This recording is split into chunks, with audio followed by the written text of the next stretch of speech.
Hello there guys. Finally I have another video.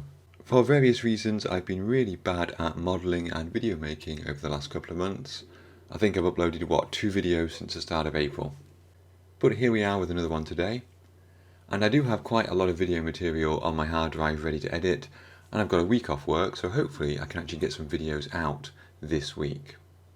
Anyway, in this video I'm going for this Tamiya classic, the Russian field car GAZ 67B. You don't seem to see much about this kit compared with some of the other older Tamiya kits, but this is one of their really early kits, first released in 1973. And if you've seen my channel before, you might know that I've got a bit of a thing for these older Tamiya kits. I've recently built the German Pack 40 and the British 6-pounder and a load of other ones during the history of my channel. This 67B is essentially the Soviet equivalent of the US Jeep.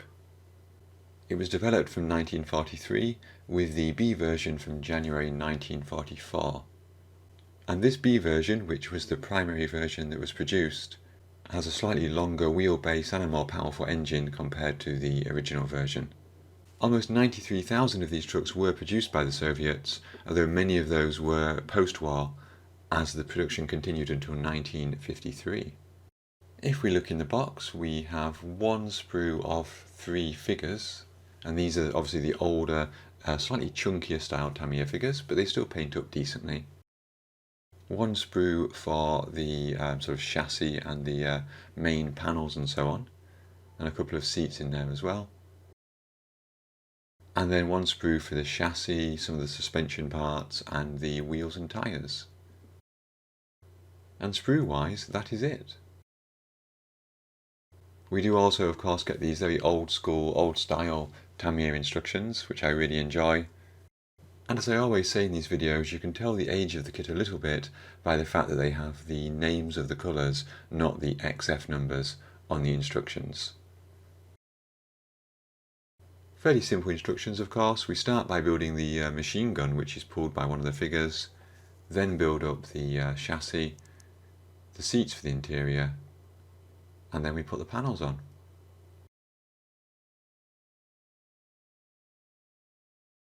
I didn't start by building the machine gun, instead I built up the wheels and tyres.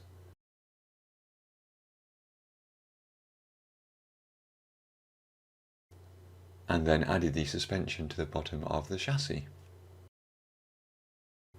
I think I got this right in the end, but it was a bit fiddly and the instructions were not super clear as to where some of these parts would go. So for example here it looks like I haven't fitted the front suspension correctly, and that might be the case, I genuinely aren't 100% sure, but I think in the end it does look okay. Interior details are pretty slim. We have just the seats to build up, an instrument panel, and then a couple of gear levers and so on. I know many of the early Tamiya kits have photo etch upgrade sets from people like Edward. I don't think there is one for this kit.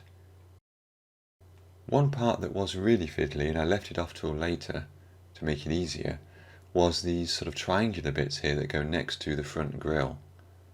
It really wasn't clear from the instructions where these go, so instead I added the grille to the bonnet, the hood, and then I was able to add those triangular pieces later using the 2 pieces as a guide. There was also a bit of room for interpretation on these side panels, but again, once you get the front and the rear in place, then it's fairly clear where they should go.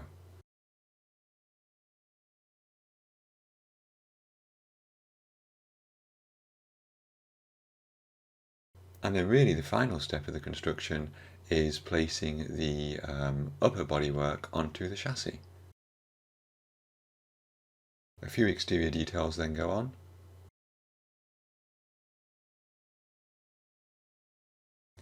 And I'm putting the wheels in position here to make sure everything is aligned, but I'm not gluing them in place because I will paint them separately.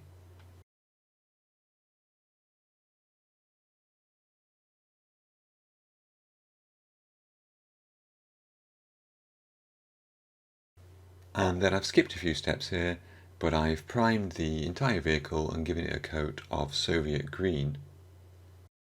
This happens to be AK Real Colours Protective Green. I know that says 1920s, 1930s. It might not be quite the correct shade, but you know what? All my other Soviet green paints had dried up. This is the only one I had, and it's green. I don't think anyone's going to sue me over that. Then a little bit of detail painting using the Vallejo model colours. So a bit of khaki there for the seat cushions.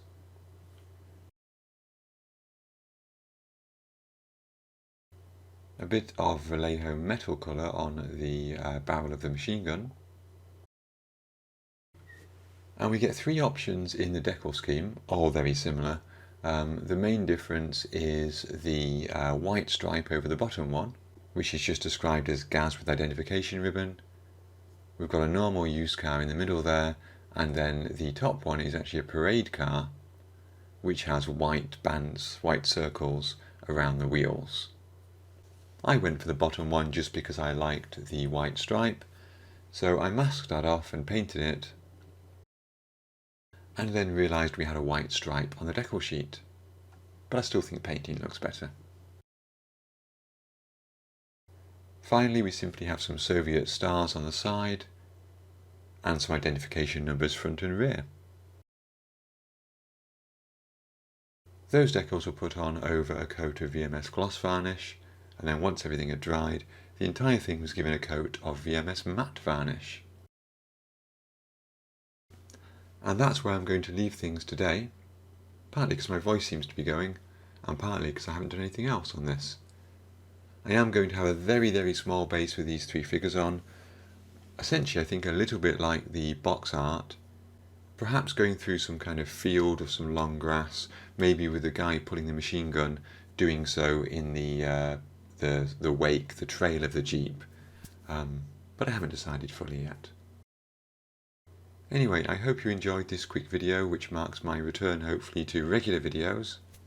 I would like to say thank you to all of you for watching, and special thanks to my Patreon supporters and my YouTube members for their ongoing support of my channel. It is hugely, hugely appreciated. I will be back soon with another video, I promise, and it won't be 3 weeks like it was last time. Until then, thank you again for watching, and have fun modelling.